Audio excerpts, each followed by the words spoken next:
All right, now that we've identified some of the enrollment processes, or just the general enrollment processes, now let's design a certificate enrollment and talk about some of the questions you should have in mind as you design your enrollment process throughout your certification hierarchy. Also, as I've designed these slides here, I've tried to highlight some information that I think should be helpful for you on the test about some of these questions. So not only just give you some real-world questions to ask and considerations when implementing a CA, but also with an eye towards what is most likely to be testable information. One question you should ask yourself to start things off here as you design certificate enrollment is the question, are Netscape browsers going to be used by clients to request certificates? Internet Explorer, of course, because it's a Microsoft product, can be used to request certificates, but Netscape can as well, Netscape browsers. However, you have to use version 6.2.2 or later if you're using a Netscape browser. So if clients are going to request using Netscape, then they may need to update to the latest version of that browser. Also, you're going to need to change your Windows Server Certification Authority to allow this behavior to happen, to allow Netscape browsers to request certificates. Should extensions be either blocked or allowed? Extensions by default are ignored by Server 2003 unless configuration changes are made. So that's something that you will need to take into consideration. Extensions let you implement a higher level of security and controls when you issue certificates. Another question, are email addresses going to be required?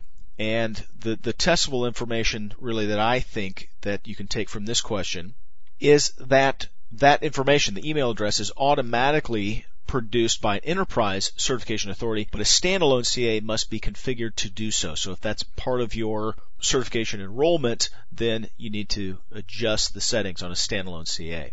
What should be the validity period for issue certificates?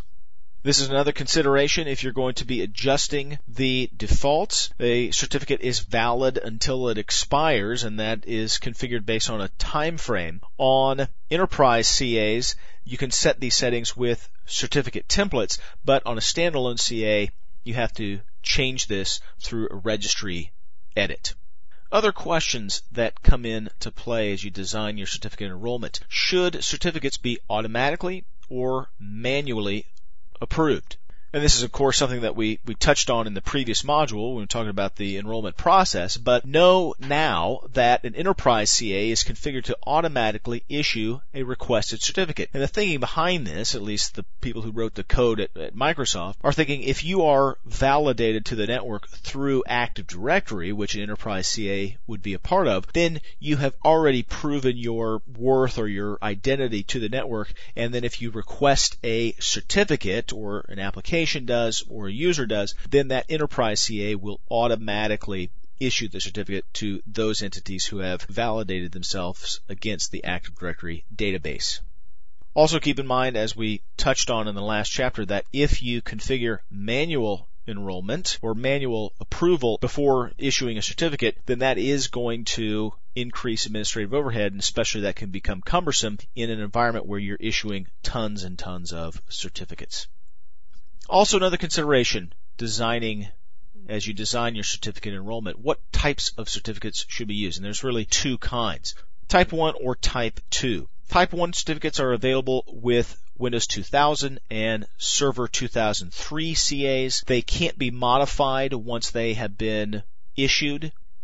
A Type 2 certificate, on the other hand, can be modified. So if you need the certificate modified or you need especially key archival, then you want to pick a Type 2 certificate. And then finally, one last question, should the web server that is used for the enrollment reside on the CA itself? If you install IIS on a certification authority server, then automatically web pages will be built so that users can request certificates.